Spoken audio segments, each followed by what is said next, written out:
सत्यशोधक Shivkranti TV news. ज्याची कोणी दखल घेत नाही अशा अन्याय, अत्याचार, भ्रष्टाचार, बेकायदेशीर काम होत असेल तर त्याची बातमी, आपल्याकडील विशिष्ट बातम्या, लेख, काही गुणीजन गुणवंत यांची यशोगाथा, समाज उपयोगी मार्गदर्शन, लेख, नोकरी विषयक बातम्या, वाढदिवस, रौप्य महोत्सव, सुवर्ण महोत्सव, अमृत महोत्सव, उद्योगधंद्यांचं उद्घाटन, यशस्वी उद्योगाची माहिती तसंच जाहिराती न घाबरता न लाजता आपले लिखाण पाठवा। आपल्या बातम्या निर्भीडपणे प्रसिद्ध केल्या जातील। शिवक्रांती टीव्ही न्यूज संपादक सत्यशोधक शंकरराव लिंगे 73 87 37 78 01।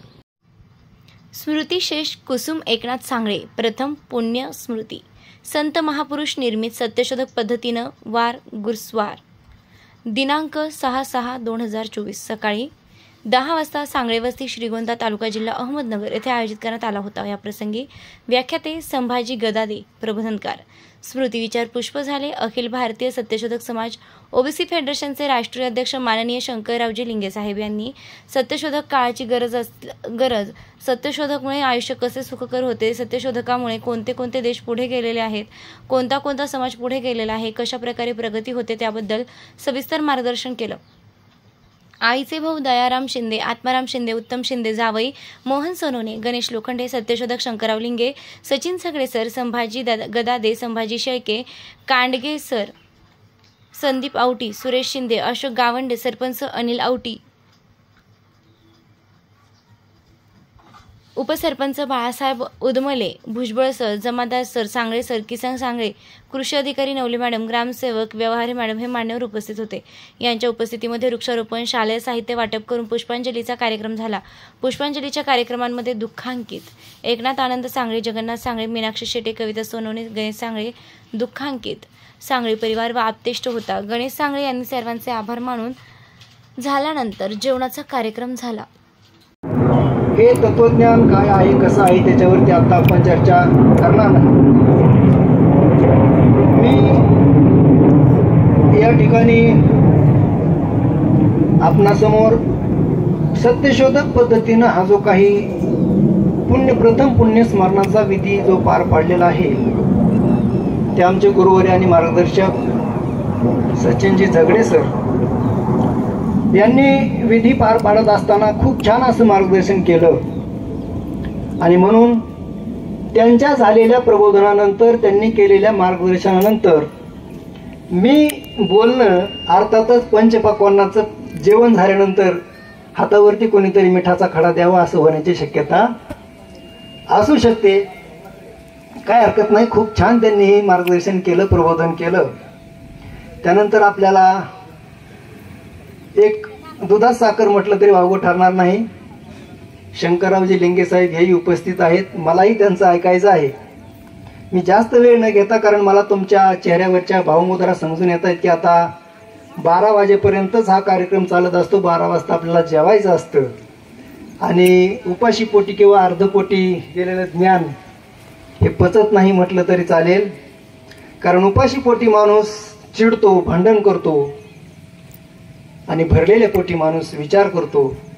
आणि म्हणून जास्त वेळ न घेता मी 5 ते 10 मिनिटांमध्ये माझं जे काही चर्चा आहे, मी जास्त मनोगत व्यक्त करणार नाही, मी आपल्यासोबत एक चर्चा करणार आहे। झालं असं, फार पूर्वीची एक गोष्ट आहे। एका गावामध्ये कीर्तनकार महाराज कीर्तनासाठी येतात। त्यावेळेस काय स्वतःच्या गाड्या नसायच्या, एसटी एकच असायची। एसटीने सकाळी सकाळी महाराज त्या गावामध्ये आले, संध्याकाळी कीर्तन करणार आहे। दिवसभर काय करायचं म्हणून त्यांच्या लक्षात आलं, माझ्या पोस्टामध्ये काहीतरी एक काम आहे, मला काहीतरी एक रजिस्टर पाठवायचे, पत्रव्यवहार करायचा तो राहिलेला आहे। आणि म्हणून त्यांनी तो त्यांचा तिथल्या जे कोणी संयोजक असतील त्यांना सांगितलं की मला एखादा लहानसा मुलगा द्या, मी त्याच्यासोबत पोस्टामध्ये जातो आणि माझं पोस्टातलं काम मी उरकून येतो। आता लहान मुलं कशी असतात आपल्याला माहिती आहे।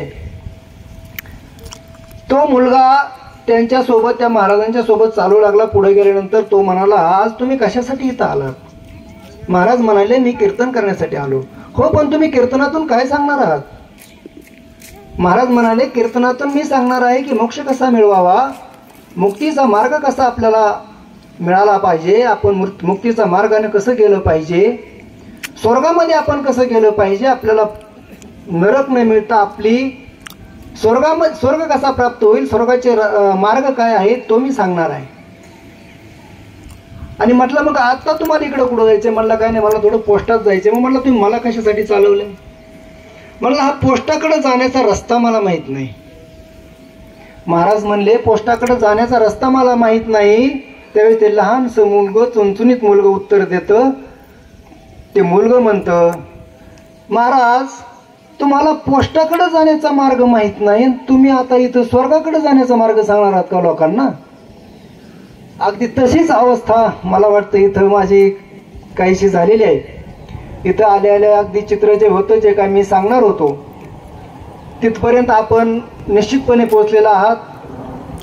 मागच्या वर्षी ज्या वेळेस देहावसन झालं, अनंतामध्ये मातोश्री विलीन झाल्या, त्यावेळेसच आपण जो निर्णय घेतला तो खूप क्रांतिकारी आहे. तो निर्णय घेणं इतकं सोपं नाही. काल परवा आमचे चुलत चुलते एक्सपायर झाले. मी त्यांना सांगण्यासाठी गेलो होतो की म्हणलं आता सगळा ट्रेंड पडलेला आहे. ट्रेंड पडलाय म्हणण्यापेक्षा आज काळाची गरज आहे, निसर्गाची गरज आहे. आज सगळ्यात जर मोठी समस्या कोणती असेल तर ती आहे पर्यावरणाची. आणि पर्यावरणासाठी जर आपण कुठलाही हातभार लावू शकत नसेल तर त्याचा किमान विध्वंस करण्याचा तरी आपला अधिकार नाही. आणि म्हणून आपण पर्यावरणाचं जतन करण्यासाठी आपण एक छोटासा खड्डा घेऊ, त्या खड्ड्यामध्ये रक्षा विसर्जित करू. दशक्रियेच्या दिवशी आपण त्याच्यामध्ये एक वृक्षारोपण करू. छानशी संकल्पना आहे, परंतु त्यांनी मांडलं नाही. ते म्हणले लोक मला नावं ठेवतील. सरळ त्यांनी जे सर्रास उत्तर असतं ते त्यांनी मला दिलं. मी काहीच बोललो नाही, कारण ही वेळ असते संवेदनशील वेळ असते, भावनिक विषय असतो. आणि म्हणून मी काही न बोलता तिथून मागं आलो. आणि म्हणून एवढं असतानाही आपण खूप छान निर्णय घेतला. आपण एक काळाबरोबर चालण्याचा, एक सत्यशोधक पद्धतीनं चालणं म्हणजे काय, समाजासमोर एक चांगल्यापैकी आदर्श निर्माण केला. या ठिकाणी सांगळे परिवारावरती, त्यांच्या कुटुंबियांवरती, त्यांच्या नातेवाईकांवरती खरोखर अगदी जो काही दुःखाचा डोंगर कोसळलेला आहे. एक वर्षभर झालं तुम्ही त्यांच्या स्मृतीमध्ये जीवन जगता आहात. आता या ठिकाणी मी तुम्हाला कुठंतरी भावनिक करून खूप काही मी असं बोलणार नाही, कारण मला इथं जे काही बोलायचं आहे ते सत्यशोधक हा विधी काळाची गरज कशी आहे या संदर्भामध्ये मला काही तुमच्यासमोर ठेवायचं आहे. सत्यशोधक आपण जे काही इथं एक चांगल्यापैकी पायंडा पाडलेला आहे, समोर एक उदाहरण ठेवलेलं आहे. त्यांच्या मुली मीनाक्षीताई आणि कविताताई, त्याचबरोबर गणेश भावानी, जगन्नाथराव, आपणा चौघांचंही मी खरोखर मनापासून माझ्या सत्यशोधक कर्जत तालुक्याच्या वतीनं मानेल तेवढं अभिनंदन कमीच आहे, मानेल तेवढा आभार कमीच आहे. खरं तर सत्यशोधकची सुरुवात म्हणजे काय, सत्यशोधक आपण त्याचा अंगीकार करणं म्हणजे काय. जे सत्यशोधक नाहीत किंवा जे आपण सत्यशोधक पद्धतीचा अवलंब करत नाही, त्याच्यासाठी डोकं वापरायची गरज नाही, त्याच्यासाठी बुद्धी लागत नाही. जे आहे तसं स्वीकारायचं, जे आहे तसं लोक काय म्हणतील या नावाखाली काही कर्मकांड करायचं, कुठल्याही दांभिकपणावरती विश्वास ठेवायचा. आणि अशा पद्धतीनं आपण आपलं गुलामगिरीमध्ये जीवन जगतो, आपण आपल्या आयुष्याचा सत्यानाश करून घेतो. अशी शेकडो हजारो लाखो उदाहरणं आपल्या समोर असतानाही आपण म्हणतो नाही हे लोक नावं ठेवतील, असं नाही. आमच्या पाठीमागून पारंपरिक पद्धतीने पिढ्यानपिढ्या असं आलेलं आहे आणि म्हणून आम्ही याच्यामध्ये बदल करणार नाही. त्या दिवशी परवाच एक जे उदाहरण झालं ते म्हणले आमच्या जे काही पारंपरिक पद्धतीनं जे आलेलं आहे पहिल्यापासून त्याला आम्ही बदलू शकत नाही, लोक नावं ठेवतील. मी त्याच्यानंतर त्यांना एक प्रश्न विचारला, बाबा रे तुमचे वडील फेटा बांधत होते, धोतर नेसत होते, मग तुम्ही पॅन्ट शर्ट का घालता? तुम्ही काळानुसार बदललाच ना.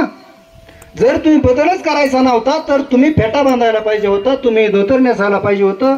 तुमची आई 9वारी साडी नेसत होती, आता तुमची मिसेस 6वारी साडी नेसते. तुमच्या सुना तर ड्रेस घालायला लागल्या. मला त्याच्याशी विरोध नाही, पण आपण माणूस कसा बदलतो, पण आपण आपल्या सोयीनुसार तो बदल करून घेत असतो. आणि कुठंतरी एखादा असं चांगल्या गोष्टी जर करायचं म्हटलं तर त्याच्यासाठी आपल्याकडे लागतो विवेक. आणि हा जो विवेक आहे तो विवेक असं म्हटलं जाते की तो शिक्षणानं विवेक जागृत होतो. विवेक जर जागृत झाला नाही आपल्या शिक्षणानं तर ते शिक्षण काही कामाचं नाही. कारण डॉक्टर बाबासाहेब आंबेडकर म्हणायचे, जो शिकेल तो गुरगुरल्याशिवाय राहणार नाही. कारण शिक्षण हे वाघिणीचं दूध आहे. शिक्षण हे वाघिणीचं दूध आहे. हे जर खरं आहे, हे जर सत्य असेल तर जर आपण शिक्षण घेऊनही आपण बऱ्याचशा चालीरीती अंधश्रद्धा ह्या सोडायला तयार नाहीत, आपण आपलं जे काही वाईट समजुती आहेत, जे अंधश्रद्धा आहेत, त्या आपण जर सोडत नसेल तर ह्याला आपण वाघिणीचं दूध म्हणायचं का? त्याच्यावरती मी थोडं चिंतन केलं आणि माझ्या एक लक्षात आलं की वाघिणीचं दूध साठवायला साधं पात्र चालत नाही. बरोबर नसेल, तुम्हाला जर विश्वास नसेल तर तुम्ही प्रयत्न करून पाहू शकता, अनुभव घेऊन पाहू शकता. वाघिणीचं दूध जर आपण काढलं साध्या पात्रामध्ये तर ते आहे असं खाली निघून जातं. आणि मग वाघिणीचं दूध साठवण्यासाठी सोन्याचं पात्र लागतं, सुवर्ण पात्र लागतं. वाघिणीचं दूध साध्या पात्रामध्ये टिकत नाही. त्या पद्धतीनं शिक्षण जरी कितीही चांगलं असलं तरी आपलं जर पात्र साधं असेल, आपलं जर पात्र सुवर्णाचं नसेल, सुवर्ण म्हणजे विवेक, आणि विवेक रूपी सुवर्णाचं पात्र जर आपल्याकडे नसेल तर ते शिक्षण रूपी जे काही ज्ञान आहे, जे काही दूध आहे ते आपल्या पात्रामध्ये थांबत नाही आणि मग आपली अशी वाताहत होते असं म्हणायला निश्चितच जागा उरते. आणि म्हणून आज सत्यशोधक पद्धतीचं नाव जरी काढलं तरी बरेच वेळा असं म्हटलं जातं की सत्यशोधक म्हणजे ब्राह्मणाच्या विरोधातलं, ब्राह्मणांना शिव्या घालणारे आणि ब्राह्मणाच्या विरोधामध्ये प्रचार करणारे, असं एक जनरली रूढ झालेली आहे. मला या ठिकाणी आवर्जून सांगायचंय की आमचा ब्राह्मणांना कधी विरोध नव्हता, नाही आणि नसणार आहे. ब्राह्मणांना आमचा विरोध नाही, आमचा विरोध ब्राह्मणवादाला आहे. आता कितीतरी असे ब्राह्मण आहेत की ते सत्यशोधक पद्धतीचा अवलंब करून त्यांचं स्वतःचं जीवन व्यतीत करतायत. त्यांची मी नावं तुम्हाला इथं घेत नाही, परंतु असे खूप काही लोक आहेत की ते, मग तुम्ही हे जे म्हणणं आहे की आपण ब्राह्मणांच्या आम्ही विरोधात बोलतो तर हे कसं, हे शक्य नाही. कारण आमचा विरोध हा ब्राह्मणवादाला आहे. आणि जर आमच्या छत्रपती शिवाजी महाराजांना त्रास देणाऱ्या ज्या काही प्रवृत्ती असतील त्यांना जर आम्ही विरोध नाही केला तर आम्ही आमच्या स्वतःलाच आम्ही माफ करू शकत नाही. मग आम्ही त्या प्रवृत्तीला जर विरोध केला असेल आणि ते जर चुकून ब्राह्मण असतील तर ह्यात आमचा दोष काय? ज्या ज्या लोकांनी तुकाराम महाराजांचा छळ केला, ज्या ज्या लोकांनी ज्या प्रवृत्तीने तुकाराम महाराजांना त्रास दिला, ते जर ब्राह्मण असतील तर ह्याला आमचं नाही इलाज आहे. ज्यांनी त्यांना त्रास दिला त्यांचा आम्ही निषेध करणं तर हे माझं काम आहे, हे आमचं काम आहे. आणि तो सत्यशोधक समाज, सत्यशोधक चळवळ अव्याहतपणे करत असते. ज्या लोकांनी महात्मा फुलेंना त्रास दिला, ज्या लोकांनी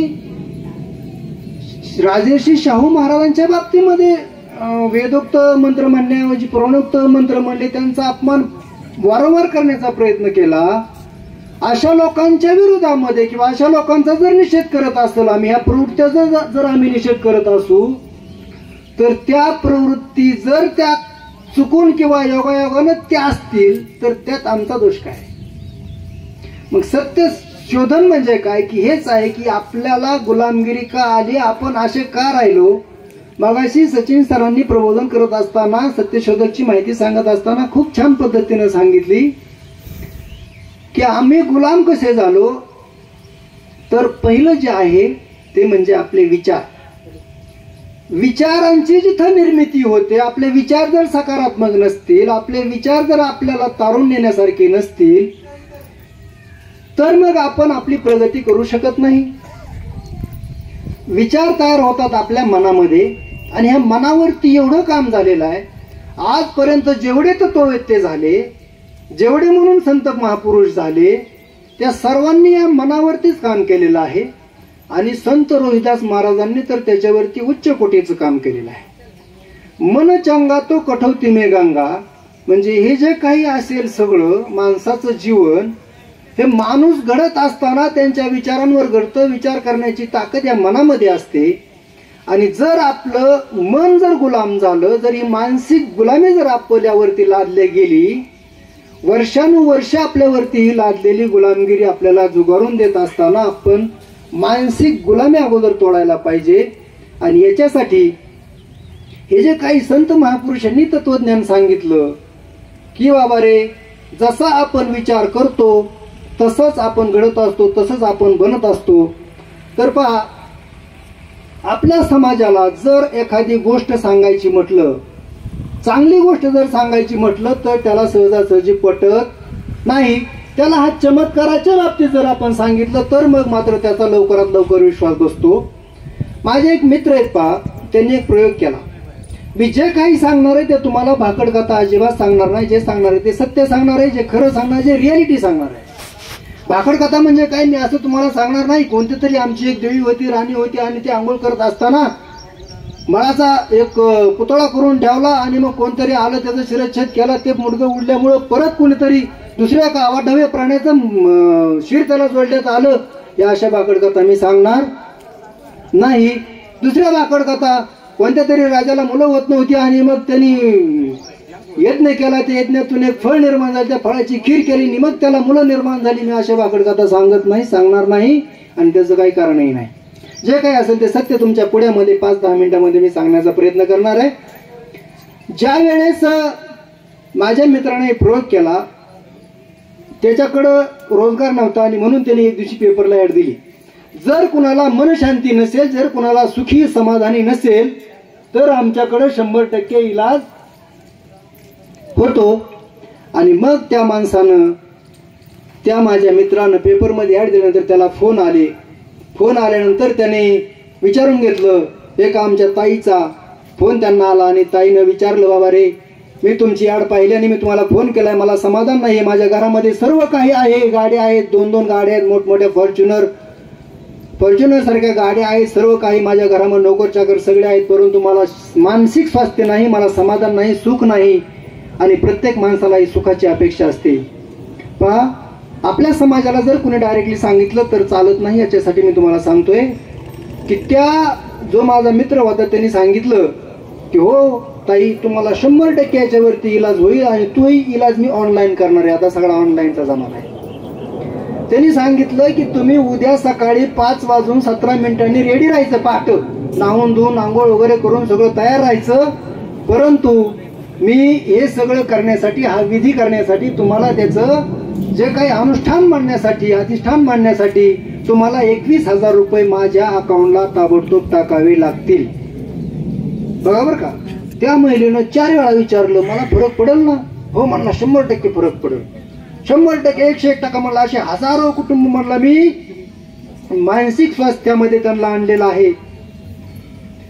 त्या ताईनं 21,000 रुपये त्या माणसाच्या अकाउंटला सोडले आणि त्या माणसानं फोन केला की उद्या सकाळी तुम्ही 5:17 नाहून धुवून तयार राहायचे. मी ऑनलाईनच तिथूनच माझं काय अनुष्ठान मांडणार आहे, मी अधिष्ठान करणार आहे आणि तुम्ही मी सांगितलेल्या वेळेस ते काम तिथं करायचे. त्यानं तिकडनं बरोबर 5:17 फोन केला आणि सांगितलं तुम्ही तयार आहात का? तयार आहात. आणि मग त्यानं 3 दिवसाचं ते अनुष्ठान होतं. 3 दिवसाचं अनुष्ठान केल्यानंतर तो म्हणला की मी जे अनुष्ठान करणार आहे, या अनुष्ठानामध्ये मी इकडनं खूप काही करतोय, पण तुम्हाला एक पथ्य पाळावं लागेल. ती म्हणली, काय पथ्य पाळावं लागेल? तो म्हणला, 3 दिवस तुम्हाला मौन पाळावं लागेल. काय करावं लागेल माता भगिनी? मौन पाळावं लागेल. म्हणला 3 दिवसाचं मौन पाळावं लागेल तर तुम्हाला फरक पडेल. आणि आता मी त्याची गॅरंटी घेणार नाही. ती म्हणल्या 21,000 तर दिलेत, 3 दिवस मौन पाळल्याने काय फरक पडतोय? 3ऱ्या दिवशी संध्याकाळी त्यानं फोन केला, फरक पडला. अहो म्हणजे 99% फरक पडलाय. मग म्हणला, आता बघा बरं का कुठं झालं मानसिक. जर 21,000 रुपये त्या माणसाच्या अकाउंटला टाकले, पैसे गेले आणि मग सांगितलं 3 दिवसाचं मौन पाळून 3 दिवस फरक पडला म्हणून सांगितलं, आणि त्या माणसानं परत सांगितलं जर तुम्ही पथ्य सोडलं, पथ्य जर नाही पाळलं तर पुढची गॅरंटी मी घेणार, तुम्हाला मौन कायमस्वरूपी पाळावं लागेल तर तुमच्या घरामध्ये शांती लाभेल. आणि शांती लाभली सुद्धा. आता याचा पुढचा विचार तुम्ही करा, शांती कशी लाभली असेल. तिनं एकटीनं, फक्त आपण जर साध्या माणसानं, आमच्या सचिन सरांसारख्या माणसानं जर जाऊन सांगितलं असतं की बाई तू फक्त मौन पाळ, तुझ्या घरामध्ये शांती लाभेल, तिनं पाळलं? अजिबात नसतं पाळलं. जेव्हा 21,000 गेले, अनुष्ठानाचं त्याला कुठंतरी हे केलं, त्यावेळेस तिनं त्यावेळेस फरक पडला असं सांगितलं. आणि 100% आपल्यावरती अशाच पद्धतीनं मानसिक गुलामी लादल्या जाते. आणि आपणही त्याचे वारंवार जर तेच हॅमरिंग केलं तर आपणही तशा पद्धतीनं घडत जातो. आणि म्हणून ज्या माणसांनी मनावरती काम केलं, ज्या माणसांनी माइंडवरती काम केलं, ज्या माणसांनी ते ओळखलं, ती माणसं आज सक्सेसफुल झाली. माझ्या जिजाऊंनी ओळखलं की माइंडवरती काम केलं पाहिजे. संस्कार म्हणजे काय असतात हे जर पाहायचं असेल तर आपल्याला थेट जावं लागतं जिजाऊ मासाहेबांकडं. जिजाऊ मासाहेब ज्यावेळेस राजांना नीट चालताही येत नव्हतं, बोलताही येत नव्हतं, कधी आरतुरं नाही बोलायच्या. अहो राजे, तुम्ही जर असं केलं तर या जनतेचं काय होईल? अहो राजे, तुमचा जन्म एका चांगल्या कुळामध्ये झालेला आहे, तुम्हाला ही अशी अशी कार्य करायची आहेत, त्याला नीट बोलताही येत नाही. तोपर्यंत त्या शिवाजी महाराजांना आहो जाऊ म्हणणाऱ्या या राजमाता जिजाऊ आणि मग आजच्या या मातेच्या स्मरण करत असताना, पुण्यस्मरण करत असताना आपण इथून जाताना एक एवढा जरी विषय घेऊन आपण गेलो तरी पण आपण कृतकृत्य झाल्याशिवाय राहणार नाही. मी बऱ्याच वेळा कुणाच्या तरी घरी गेल्यानंतर मी पहिले लहान मुलांच्या जवळ जातो आणि त्यांना विचारतो, बाबा रे तुम्हाला तुमची आई वडील कशा पद्धतीनं तुम्हाला वेळ देतात, त्यांचा क्वालिटी वेळ देतात का? 99% उत्तर मला नाही अशी येतात आणि म्हणतात पप्पा कामावून आले की फक्त मोबाईल पाहतात, आईचं दिवसभर त्या मालिका आणि ते काय काय चाललेलं असतं आम्ही विचारायचं कोणाला. आणि म्हणून किती वेळ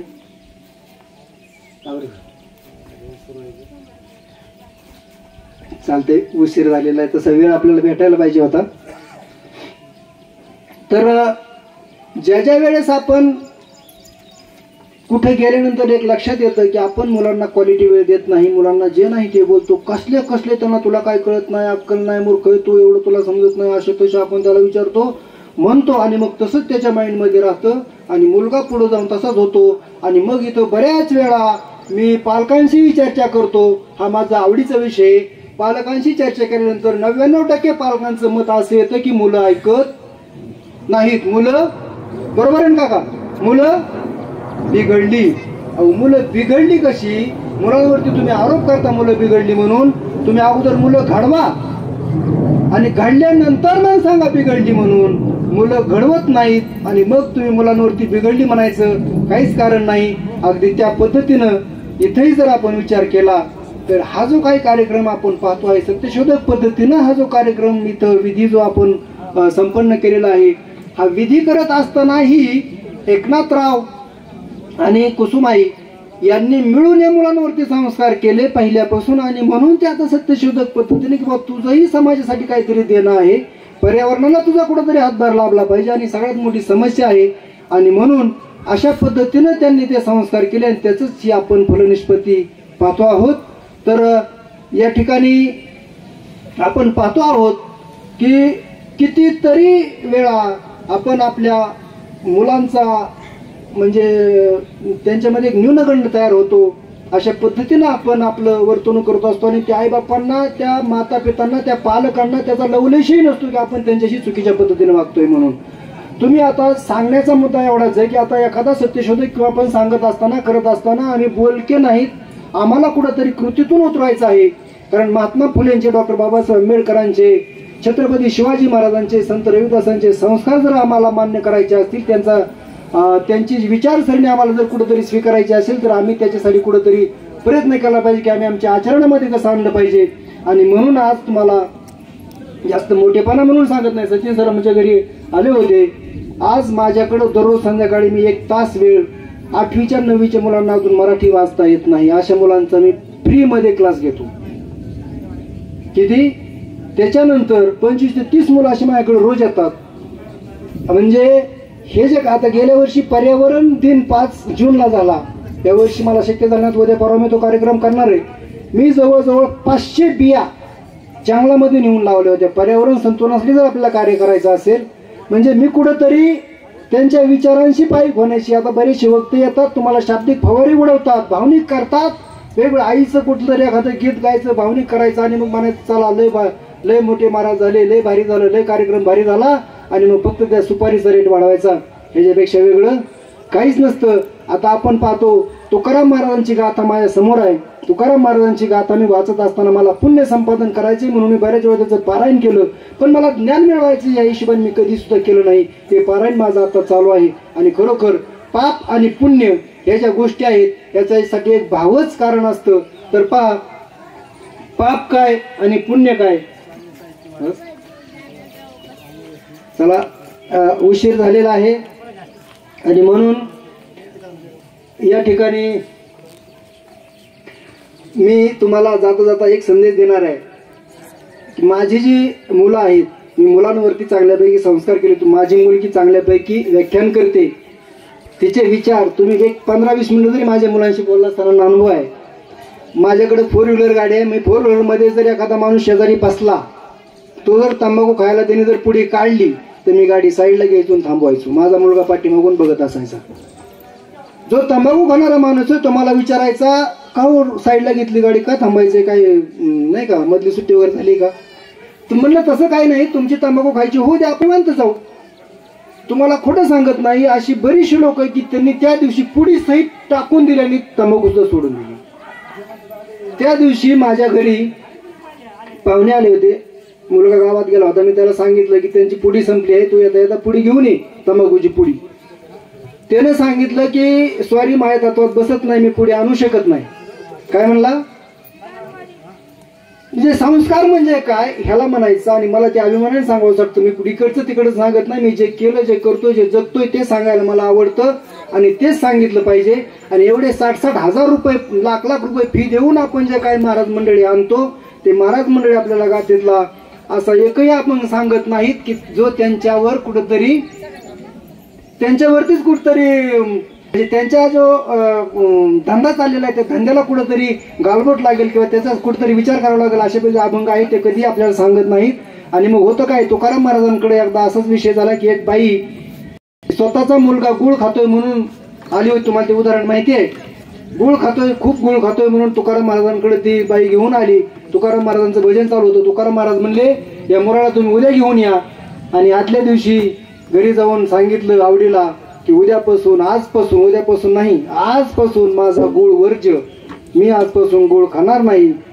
आणि दुसऱ्या दिवशी तो मुलाला बाई घेऊन आल्यानंतर सांगितलं की बाळा, गुळ खाऊ नये, चांगलं नसतं आरोग्याला. आणि बाळानं गुळ सोडून दिला. ती बाई रागावली आणि म्हणाली, एवढंच सांगत तुम्ही काल का नाही सांगितलं? तुकाराम महाराज म्हणले, अगं बाई, मी कालपर्यंत मीच गुळ खात होतो, तर मी तुम्हाला कसं सांगू की गुळ खाऊ नको म्हणून. आणि महाराज मंडळीचं नेमकं तेच झालंय. तुम्ही पैसा किती वाईट आहे, जीवन किती दुःखदायक आहे, क्लेशदायक आहे, हे सांगायसाठी तुम्ही 1 तासाचे 50,000 60,000 रुपये घेता. आणि मग लोक तुमचं कसं ऐकतील बरं?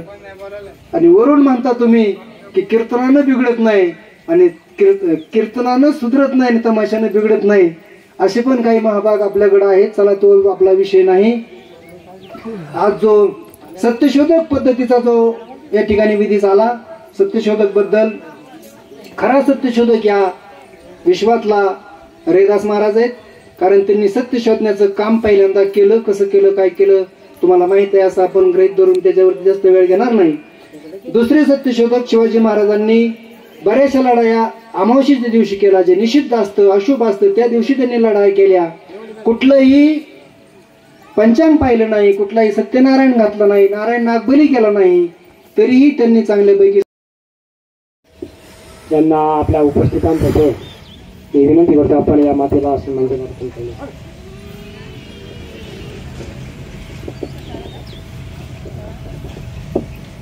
सत्यशोधक चारवाक, नवखंडाचा राजा बळीराजा, महात्मा गौतम बुद्ध, अखंड भारताचा सम्राट अशोक, जहामर्द मोहम्मद पैगंबर, लिंगायत धर्माचे संस्थापक महात्मा बसवेश्वर, संत शिरोमणी सावता महाराज, संत रविदास महाराज, संत कबीर, संत तुकाराम महाराज, जाणता राजा छत्रपती शिवाजी महाराज, राष्ट्रपिता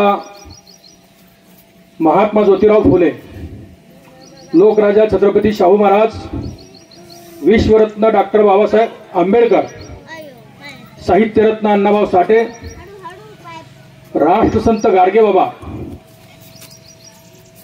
राजमाता अहिल्यादेवी होळकर, स्त्री शिक्षणाची आई सावित्रीबाई फुले, प्रथम मुस्लिम महिला शिक्षिका फातिमा शेख, आणि आज ज्यांचं वर्ष श्राद्ध आहे त्या आमच्या मातोश्री कुसुमताई एकनाथ सांगळे यांना मी प्रथम वंदन करतो, त्यांना पुष्पांजली वाहतो.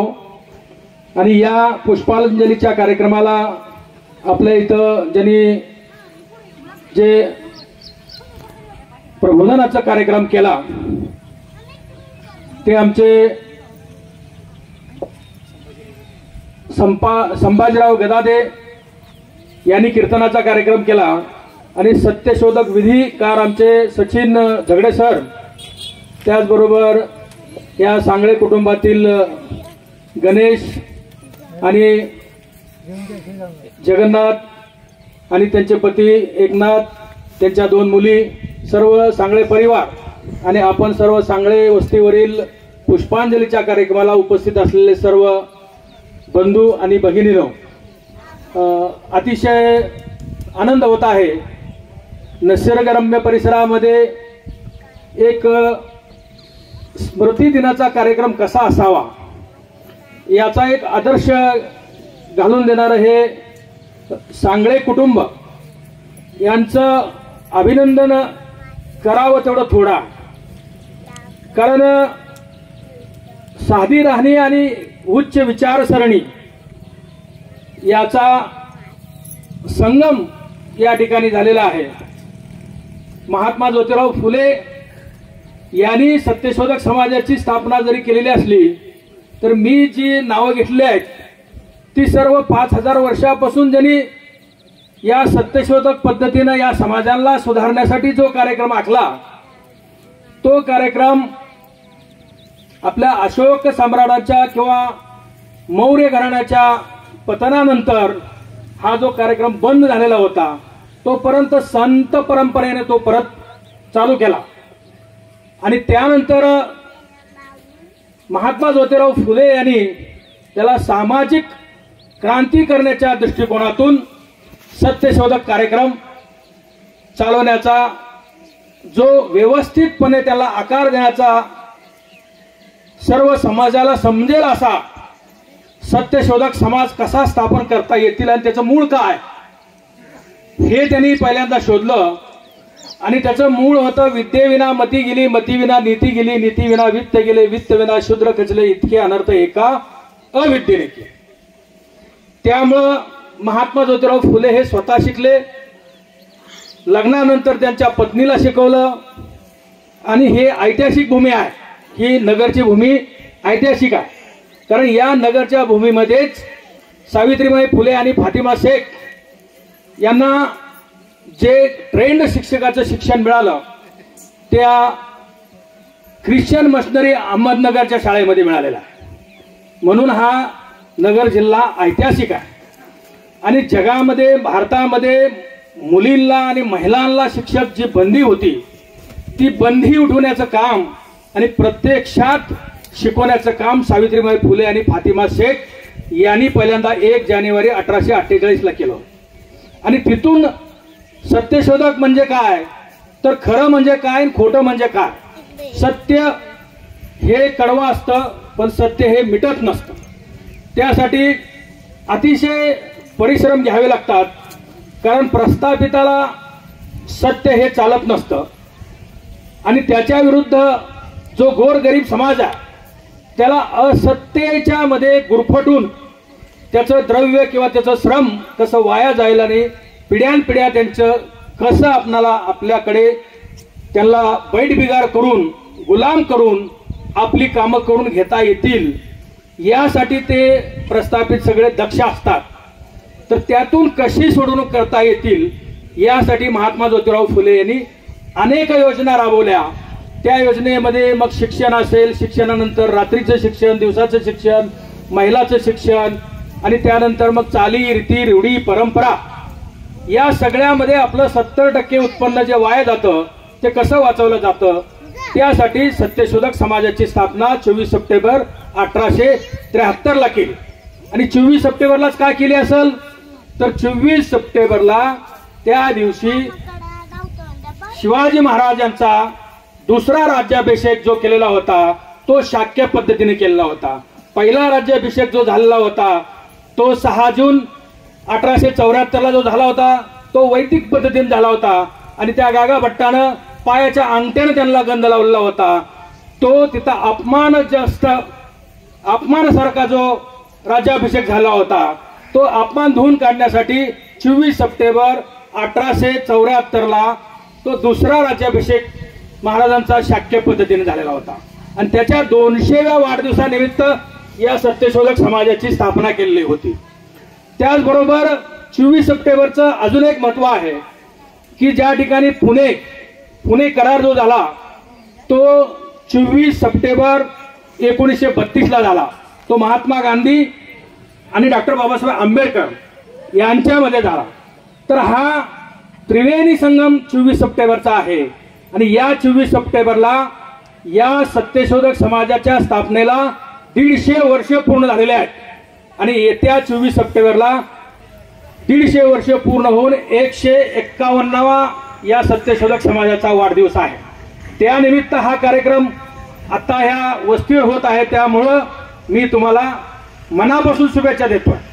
ही पुढं परंपरा राहिली पाहिजे आणि सत्यशोधकमुळं किती फायदा होतो, किती आपण समाज सुधारतो याचं गणित आपल्याला करता येणार नाही.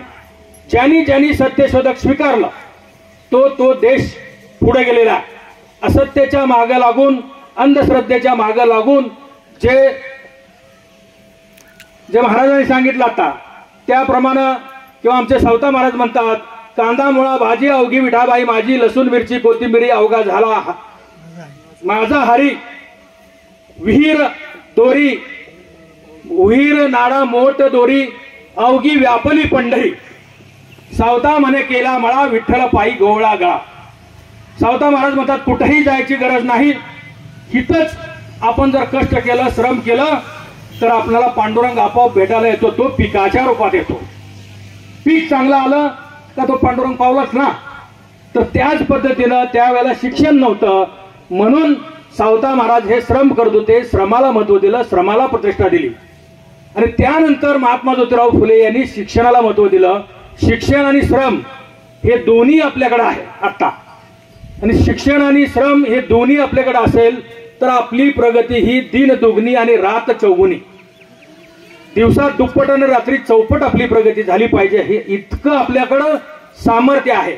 परंतु आपण हे सामर्थ्य ओळखलं नाही आणि अंधश्रद्धेच्या पाठीमागे लागून आपण या देवाला जा, त्या देवाला जा, त्या देवाकडे जा. खरे देव जे आहेत ते आपल्या घरी आहेत, ते खरे देव आहेत, ते खरे आई वडील आहेत आणि त्या देवाची जे सेवा करतात त्याला आयुष्यामध्ये कधीही काहीही कमी पडत नाही. माझं तर मत असं आहे की कमी पडत नाही याचा अर्थ काय आपल्याकडे कोट्यावधी रुपये असावात, अमका असावं, तमका असावं, अजिबात नाही. आपल्याकडे एक विहीर असते आणि त्या विहिरीला जर समजा 10 एकर पुरेल एवढं पाणी असतं, 10 एकराला बागायत होईल एवढं पाणी असतं. परंतु माझ्याकडे एक विहीर आहे, त्या विहिरीत 10 एकराचं पाणी आहे, परंतु माझ्याकडे शेत हे 5 एकर आहे. मग 5 एकराचं पाणी शिल्लक राहतं म्हणून आपण काय करायचं ठरवलं किंवा हे पाणी साठवायचं आणि आपण उन्हाळ्यात शेतीला द्यायचं. उन्हाळ्यात कमी पडते म्हणून उन्हाळ्यात 5 एकर सुद्धा शेती होत नाही तर ते उन्हाळ्यात करायचं. तर असं होत नाही. त्यावेळेला त्या विहिरीतलं पाणी जेव्हा उपसायला जाईल त्यावेळेला तेवढंच नाही आणि ज्या वेळेला आपल्याकडे होतं ते 5 एकराचं पाणी जर शेजाऱ्याला दिलं तर दुसऱ्या दिवशी तेवढंच पाणी पुन्हा विहिरीत येतं. म्हणजे आपल्याला काहीही कमी पडत नाही. जसं आपण एखाद्याला दान केलं तर ते अप्रत्यक्षरित्या परत आपल्याकडे येत असतं आणि ते शुद्ध असतं. कारण साठलेलं पाणी हे अशुद्ध होतं, घाण पाणी होतं, आरोग्याला अपायकारक असतं. तसंच आपल्याला साठलेलं द्रव्य किंवा साठलेली संपत्ती ही अपायकारक असते, घाण असते आणि ती वाढत नसते. आणि एखाद्याला दिलेली तर त्याची प्रगती होत असते, त्यातून त्याची वाढ होत असते. एखाद्याला जर उसनं पैसे दिले, त्याने बी बियाणं आणलं, पेरलं तर शेतामध्ये उगवलं तर त्याची प्रगती होत असते, वाढ होत असते. त्यामुळं देणं घेणं आणि दान करणं हे आपलं पेरलेलं परत कधी नाही कधी पिढ्यानपिढ्या ते उगवत असतं आणि हे सत्य असतं. त्यासाठी महात्मा ज्योतिराव फुले यांनी म्हटलेलं आहे की आपण आपल्या आयुष्यामध्ये जे वाचलेले पैसे आहेत ते गोरगरिबांना शिक्षणासाठी दान करा. आणि ते आपण आता वह्याच्या रूपातनं जे आपण दान केलेलं आहे अतिशय महत्वाचं दान आहे. आता आपण ज्या काय वह्या पुस्तकं जे आपण दान केले याच्यावर समजा 10-5 जरी विद्यार्थी शिकून मोठे झाले तर ते अतिशय त्या कुटुंबाची प्रगती करतात, त्यांच्या नातेवाईकाची प्रगती करतात, पिढ्यानपिढ्या सुधारण्याचा कार्यक्रम त्या ठिकाणी चालू होतो. तर त्यासाठी सत्यशोधक समाजाची स्थापना झाल्यानंतर महात्मा ज्योतिराव फुले यांच्या ज्या मिटिंगा झाल्या त्या सत्यशोधकाच्या मिटिंगा जास्तीत जास्त सासवड परिसरामध्ये झाल्या. आणि त्या सासवड परिसरामध्ये अतिशय दुष्काळी परिसर, पण त्या दुष्काळी परिसरामध्ये सासवडच्या लोकांनी जे ग्रहण केलं त्यावेळेला ते लोक त्यातून महात्मा ज्योतिराव फुले यांनी सांगितलं की परत इंग्रज सरकार आपल्या इथं धरण बांधणार आहे. ते धरण म्हणजे भाटगर आहे, वीर आहे. आणि नगर जिल्ह्यातले जे धरण बांधणार आहे ते मुळा प्रवरामध्ये जे धरण बांधणार आहेत त्या धरणाचं पाणी कुठं पाणलोट क्षेत्रात जातंय त्या ठिकाणी आपण जावं. त्या पद्धतीनं तिथला सासवड माळी समाज हा आमच्या सोलापूर जिल्ह्यामध्ये माळीनगरला आला आणि माळीनगरला त्यांनी या भारतातला पहिला साखर कारखाना तयार केला. अडाणी लोक सगळी, पण सत्यशोधक विचारानं प्रेरित होऊन या भारतातील पहिला साखर कारखाना काढला. त्याचबरोबर इकडं काही कोपरगाव, श्रीरामपूर या भागातील त्या सासवड माळी लोकांनी इकडे आले आणि हजारो एकर जमीन घेतली, म्हणजे तिकडे सुबत्ता आली. तर हे सत्यशोधक समाजाचं जे काम आहे याची जर सांगायचं म्हटलं तर आज हजार पानाची 10 पुस्तकं आहेत आणि ती सगळी माहिती सांगायची म्हटलं तर आम्हाला 1 महिनाभर तर कमीत कमी लागू शकतो. तेवढं काय आम्ही तुम्हाला सांगणार नाही. आता फक्त एवढंच सांगणार आहे की सांगळे कुटुंबांनी जे हे लावलेलं रोपटा किंवा त्यांच्या आईच्या नावानं जसं वृक्षारोपण केलेलं आहे आणि हा सप्ताह हा वन संरक्षण किंवा झाडे लावा झाडे जगवा हा वनराईचा हा सप्ताह. या सप्ताहामध्ये आपण सर्वांनी आपल्या आईच्या नावानं वडिलाच्या नावानं एक झाड लावावं. आईच्या नावानं वडिलाच्या नावानं प्रत्येकाने पूर्वी लावलं नसलं तर आत्ता लावावं आणि पर्यावरणाचं काम करावं. आणि या पर्यावरण दिनाचं या पर्यावरण सप्ताहाचं महत्व आपण सांगळे कुटुंबांनी वाढवलं त्याबद्दल पुन्हा एकदा त्यांचं अभिनंदन करतो. आणि सत्यशोधक समाजाबद्दल सांगण्यासाठी मी पुन्हा एकदा येणार आहे, कारण ज्यांनी महात्मा फुले यांचं सत्यशोधक ग्रंथ वाचला त्याला आयुष्यामध्ये काहीही कमी पडणार नाही. याचं जिवंत उदाहरण म्हणजे मी स्वतः आहे. कारण आमचे आई वडील हे शेतमजूर होते. शेतमजूर म्हणजे दिवसाला 25 पैसे आणि वडील 50 पैसे अशा प्रकारे शेतमजुरी करणारे. परंतु वडील गरीब आहेत म्हणून आपण गरीब राहू असं नाही. आमच्या वडिलांनी काय केलं, काय साठवून ठेवलं किंवा आमच्यासाठी काय केलं नाही असं रडत बसण्याचं काहीही कारण नाही. कारण माणूस हा जन्माने मोठा कधी होत नाही, तो कर्माने मोठा होतो. ते सावता महाराजांसारखं कर्म केलं आणि महात्मा ज्योतिराव फुले यांच्यासारखं शिक्षण घेतलं आणि समाजकार्य केलं तर तो अतिशय मोठा होतो. हे जिवंत उदाहरण आहे. कारण तर आमचे स्वतःची जमीन ही जिरायत जमीन 56 गुंठे फक्त. आज 56 गुंठे शेतीवर आमची उपजीविका घर कुटुंब चालवणं किती कठीण असेल. त्यासाठी शेतमजुरी करून आई वडील मला कसे जगवत असतील याचा विचार मी केला. आणि लहानपणापासून जे सत्यशोधक आपले भाऊराव पाटील यांची जी रयत शिक्षण संस्था आहे, कारण जगडे सरांनी सांगितलं की मी त्या संस्थेत आहे, त्याचा मला अभिमान वाटतो. कारण त्या संस्थेमध्ये काय शिकवलं, कमवा आणि शिका, फुकट नाही, कमवा आणि शिका. तर त्या पद्धतीनं मी वयाच्या 5व्या वर्षापासून कमवा आणि शिका या पद्धतीनं माझ्याच गावात कमवत होतो आणि माझ्याच गावात शिकत होतो. म्हणजे सकाळी उठल्यापासून फेरीचे धंदे करणार. आता फेरीचे धंदे करणार म्हणजे काय करायचं इतक्या 5व्या वर्षा वयात, तर सकाळ सकाळी पाव बटर विकणे, संध्याकाळी थिएटरमध्ये गोळ्या विकणे किंवा सुट्टीच्या दिवसात गारेगारच्या कांड्या विकणे हा व्यवसाय मी केलेला आहे. आणि त्यानंतर 1973 साली केसावर फुगे विकलेले आहेत. आता केसावर फुगे विकायला भांडवल किती लागतं, त्यावेळेला मला 2 रुपयाचं भांडवल लागत होतं. कारण 2 रुपयाला एक फुग्याचा पुडा यायचा आणि ते फुगे फुगवून दिले आणि गल्ली बोळातनं फिरलं तर त्याचे अर्धा किलो केस येत होते. परंतु दिवसभर फिरावं लागत होतं. आणि केसावर फुगं म्हणल्यानंतर इतका लाजीरवाणा धंदा की आता कोणाला सांगितला तर कुणीही करणार नाही. परंतु 2 रुपयाच्या पुड्यावर मला 200 रुपयाची केस त्यावेळेला मिळत होते. म्हणजे 1973 साली 400 रुपये तोळा सोनं होतं. एका दिवसाला मी आजच्या हिशोबामध्ये 35,000 रुपये कमीत कमी कमवत होतो. दररोज 35,000. कलेक्टरला सुद्धा पगार नाही एवढा पगार मला त्यावेळेला मिळत होता. आणि त्या पद्धतीनं मी काम केलं म्हणून आज मी एक उद्योगपती आहे. माझ्याकडे 100-200 लोक कामाला आहेत. वर्षाला माझा 100 कोटीचा टर्नओव्हर आहे. म्हणजे nothing is possible in the world, everything is possible. केल्याने होत आहे ते आधी केलेच पाहिजे. इच्छा असेल तर मार्ग दिसेल, इच्छा नसेल तर माझ्या घरी काय नाही, आई वडिलांनी काही कमवून ठेवलं नाही, मला असं करावं लागतं, मला तसं करावं लागतं, आमच्या घरी काय नाही, व्यवस्था नाही, शिकायची व्यवस्था नाही, असं कधीही म्हणू नका. त्याचे विलाज माझ्याकडे आहेत. सर, आपण एक उद्योग प्रशिक्षण शिबिर घेऊ आणि हे सत्यशोधक समाजाचा विधी प्रमुख नेमण्याचंही प्रशिक्षण 1 तासाचं देऊ. त्याच्यामध्ये आपण ट्रेनिंग कॅम्प याच्यानंतर करू आणि सविस्तर आपण माहिती देऊ. प्रत्येक तालुक्याला हे आपण केलं पाहिजे.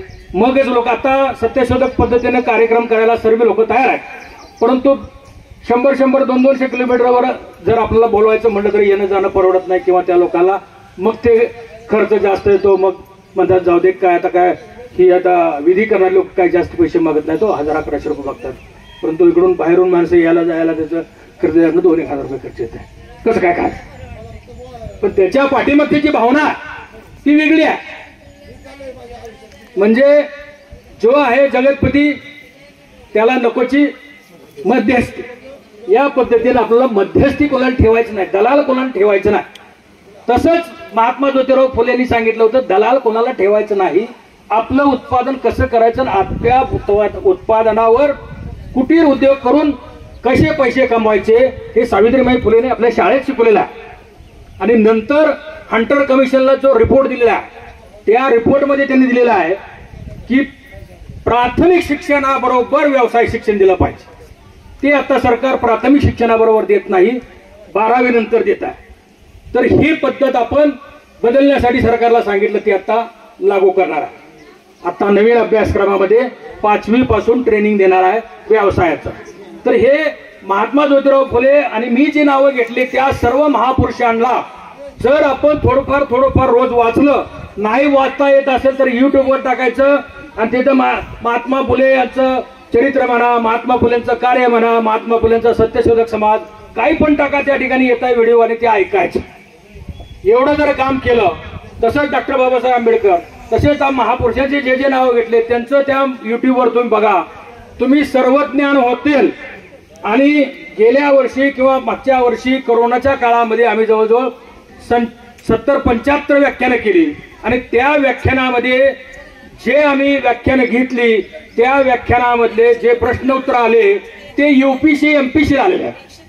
म्हणजे आपले विद्यार्थी UPSC MPSC सुद्धा या माध्यमातून करू शकतात, एवढंच मी या ठिकाणी सांगतो. आणि सांगळे कुटुंबाचं पुन्हा एकदा अभिनंदन करतो आणि मातोश्रीला पुन्हा एकदा वंदन करतो.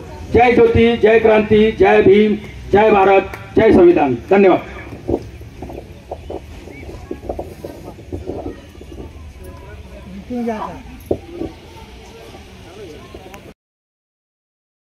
तरी त्या सत्यशोधक समाजामध्ये सर्व जाती धर्माचे खूप असे लोक होते. आणि मग तुम्हाला सांगतो, मी जवळजवळ 7 ते 8 विवाह आपल्या माळी व्यतिरिक्त किंवा ह्या बहुजन समाजाच्या व्यतिरिक्त विवाह आम्ही सचिन सरांनी आम्ही ह्याच्या केलेले आहेत की जे सत्यशोधक समाजाच्या पद्धतीने आपण दिला होतो. सत्यशोधक समाज त्याची जी काही कार्यकारिणी आहे, काही त्याच्यासाठी एक धर्मग्रंथ बनवलेला आहे. महात्मा फुलेंनी शेवटच्या क्षणामध्ये आयुष्यभर त्यांनी संघर्ष करत असताना शेवटी आयुष्याच्या शेवटी पॅरालिसिस अटॅक आला, डोळं अंग लोळं पडलं. महात्मा फुलेंनी विचार केला, मी आयुष्यभर सांगत राहिलो लोकांना हे करू नका, ते चांगलं नाही, याच्या माध्यमातून तुम्हाला गुलाम केलंय. अशा पद्धतीने तुमच्यावरती तुम्हाला जे काही आज तुमची परिस्थिती आहे रस्ता तळाला गेली याची कारणीभूत कोणाही सांगितलं, पण त्याच्यासाठी जे काही करायला पाहिजे ते माझं सांगायचं राहिलं. आणि म्हणून महात्मा फुलेंनी आयुष्याच्या शेवटी सार्वजनिक सत्यधर्म हा ग्रंथ निर्माण केला. आणि तो ग्रंथ आमचे सचिन सर महाराष्ट्रभर फिरून तिथपर्यंत सर्वांना तो व्हिडिओ वगैरे काय आहे असं आहे ते सांगून तो ग्रंथ सर्वांना मोफत देतात, ते खरंच त्यांच्या मनाचं कितीतरी मोठेपणा आहे.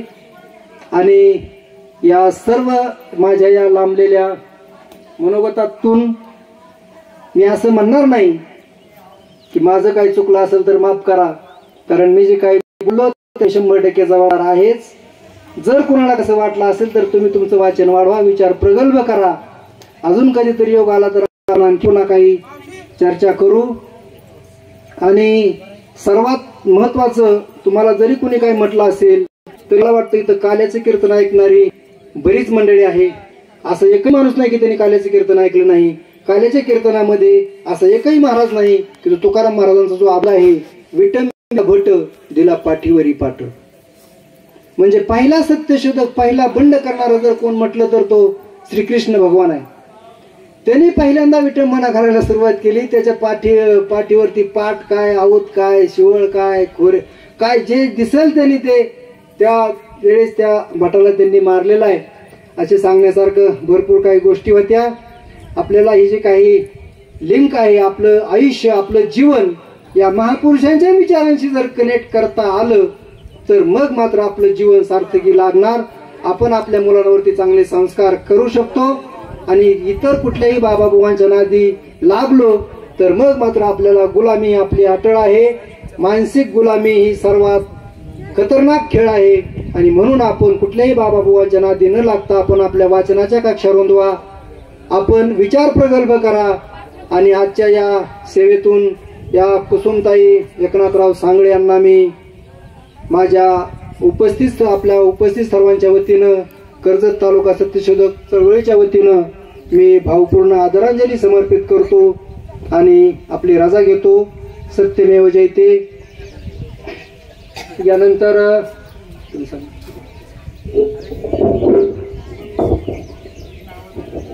धन्यवाद साहेब. आपण या निमित्ताने आमचा प्रबोधन केलं आणि आपण नक्कीच या तुमच्या पावलावर पाऊल घेऊन नक्कीच मार्गक्रमण करू.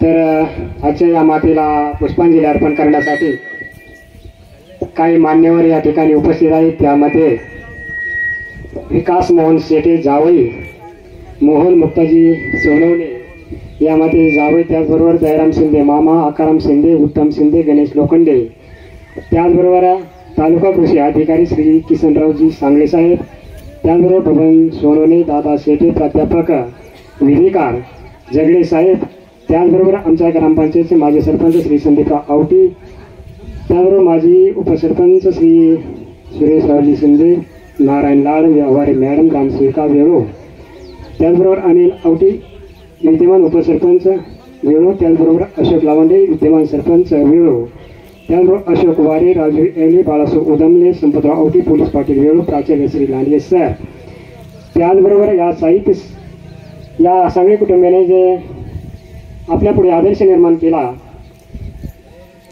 शालेय साहित्याचे वाटप, ज्या शाळेला आपण या पुस्तकांचं वह्यांचं वाटप करणार त्या अशा सांगळे वस्तीवरील नवले मॅडम, त्याचबरोबर अंगणवाडी सेविका वडोकर मॅडम, नवले मॅडम आणि वडोकर मॅडम, त्याचबरोबर आत्ता या मातेला पुष्पांजली अर्पण करण्यासाठी मी सर्वांना विनंती करतो की आपण या मान्यवरांचे नाव या ठिकाणी घेऊन त्यांनी आपली मनोगत या ठिकाणी या मातेला श्रद्धांजली अर्पण करण्यासाठी पुढे यायचे. त्यामध्ये श्री संदीपराव आवटी माजी सरपंच आणि विद्यमान संचालक नागोडे सहकारी साखर कारखाना यांना विनंती करतो आपण या मातेला पुष्पांजली अर्पण करण्यासाठी पुढे यायचे.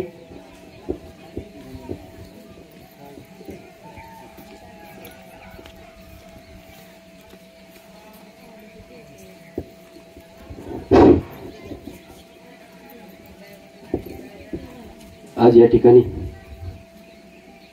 आमचे मार्गदर्शक एकनाथ आनंद सांगळे यांच्या पत्नी आणि आमचे सहकारी जगन्नाथराव सांगळे आणि गणेशराव सांगळे यांच्या मातोश्री अखंड सौभाग्यवती कुसुमताई एकनाथ सांगळे या मातेचं 1 वर्षापूर्वी देहवासन झालं. खरं तर ही माता चालता बोलता या परिवारातून निघून गेली. निघून गेल्यानंतर खऱ्या अर्थानं आपल्या मुलांवर, गणेशवर, मुलींवर जे संस्कार केले हे आज खऱ्या अर्थानं आपल्या निदर्शनास येतात. खरं तर गणेश हा एक चळवळीचा कार्यकर्ता आहे आणि ते सर्व काही ओळखून त्यांनी खऱ्या अर्थानं तुमच्यासारख्यांचं मार्गदर्शन घेऊन, आई जिवंत होती त्यावेळेस बी आईची सावली होती आणि आई गेल्यानंतरही खऱ्या अर्थानं त्यांनी खऱ्या अर्थानं आईची आठवण आपल्या स्मरणात कायम राहील अशी आठवण खऱ्या अर्थानं त्यांनी केली. म्हणजे त्यांनी आईच्या स्मरणार्थ एक छोटंसं झाड लावून त्याचं वटवृक्षात रूपांतर होणार आहे आणि ती सावली अखंडपणे पुढच्या पिढ्यांनाही या मातेची सावली राहणार आहे.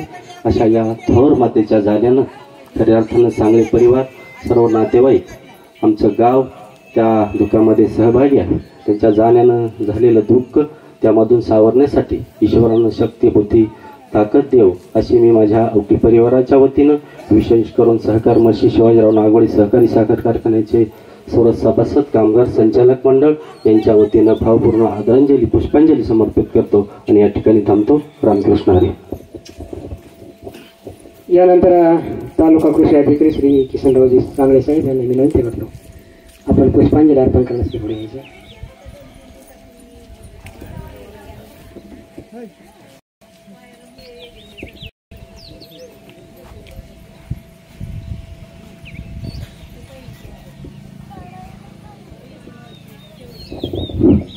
आज या ठिकाणी आमच्या कुसुम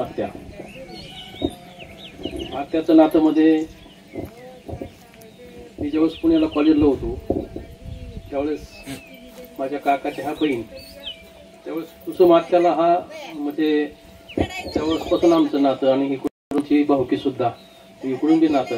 त्याच्या मला कुसुम आत्याचा 1990 पासून, त्याच्या पूर्वीपासून आत्याचा मला खूप चांगला म्हणजे संपर्क होता आणि या सांगळे गणेश यांचं बी त्या घराशी माझा खूप चांगला संबंध राखलेला आहे. तर या ठिकाणी आज आपण आत्याचं म्हणजे या ठिकाणी गणेश आणि जगन्नाथ भाऊ यांच्या मातोश्री जाऊन या ठिकाणी आज त्यांना आपण पुण्यस्मरण, हा आपण जे वर्षाचा शेवटचा जे असतो हा शेवटचा हा क्षण आहे, हा आपण त्याचं स्मरण करतो म्हणून हा दिवस खूप महत्त्वाचा आहे. ज्यावेळेस आत्या इथं त्यांना सर्पदंश झाला मला कळल्यानंतर मी ताबडतोब गणेशने संपर्क केला, भेटलो, आलो. त्याच्यानंतर पुढं काय त्यांचं ते सरकारी जे काही योजना असतात आपल्या त्यासाठी आपण त्या सगळं कारवाई पूर्ण करून आपल्या त्यासाठी आपण शासनाचे सुद्धा आपण 2 लाख रुपये ह्या कुटुंबाला मिळवून दिलेले आहेत. ते एक चांगला योगायोग आपल्या जाण्याने झालेला आहे. तरी या ठिकाणी गणेश त्यांच्या म्हणजे सगळ्यांच्या मातोश्री आज गेल्यात, त्यांना पुण्यस्मरणसाठी मी माझ्या सांगळे कुटुंबाच्या मार्फत आणि कृषी विभागाच्या मार्फत मी आज त्यांना असं भावपूर्ण आदरांजली अर्पण करतो आणि थांबतो. धन्यवाद. त्यानंतर श्री दयाराम शिंदे DYSP यांना मी विनंती करतो आपण पुष्पांजली अर्पण करण्यासाठी पुढे यायचे.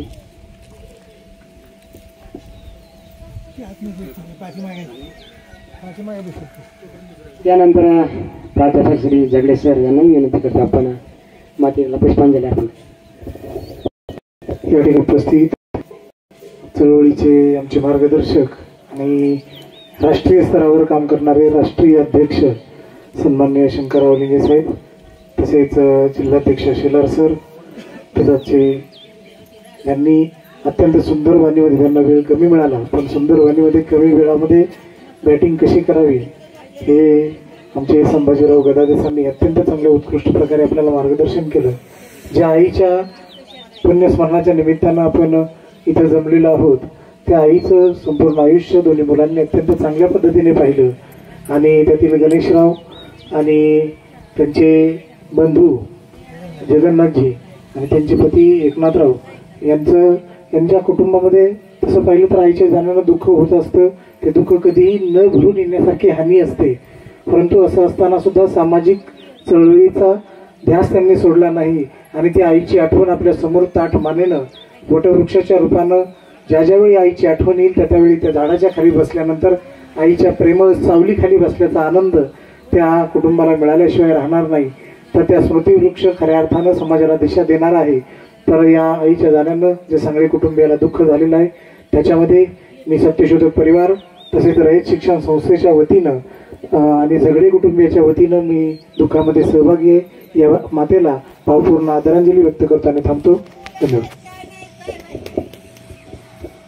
यानंतर या सांगळे परिवाराने आपल्या या मातेच्या स्मृतीप्रित्यर्थ शालेय साहित्याचं वाटप करण्याचे आयोजन केलेलं आहे. त्यामध्ये सौ नवले मॅडम प्राथमिक शिक्षिका सांगली वस्ती यांना मी विनंती करतो की आपण पुढे यायचे. त्याचबरोबर गुणवकर मॅडम अंगणवाडी या काय आलेल्या नाहीत त्यामुळे मी आमच्या ग्रामपंचायतच्या ग्रामसेविका व्यवहारी मॅडम यांना विनंती करतो आपण पुढे यायचे या शालेय साहित्याचं स्वीकार करायला. आणि विळू ग्रामपंचायतचे विद्यमान सरपंच अशोकराव लवांडे आणि लावटी यांनाही विनंती करतो आपण पुढे यायचे. विद्यमान नागडे सहकारी साखर कारखान्याचे विद्यमान संचालक यांनाही विनंती करतो. त्याचबरोबर पोलीस पाटील आणि माजी सरपंच यांना सुरेशराव शिंदे पोलीस पाटील संपतराव आवटी लांडगे सगळ्यांना विनंती करतो आपण पुढे यायचं या साहित्याचं वाटप करायचं.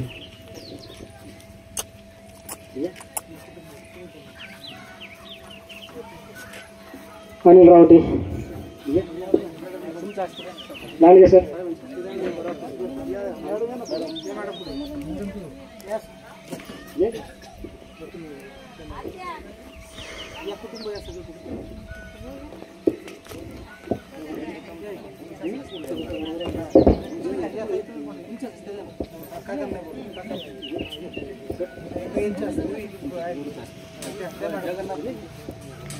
जगन्नाथ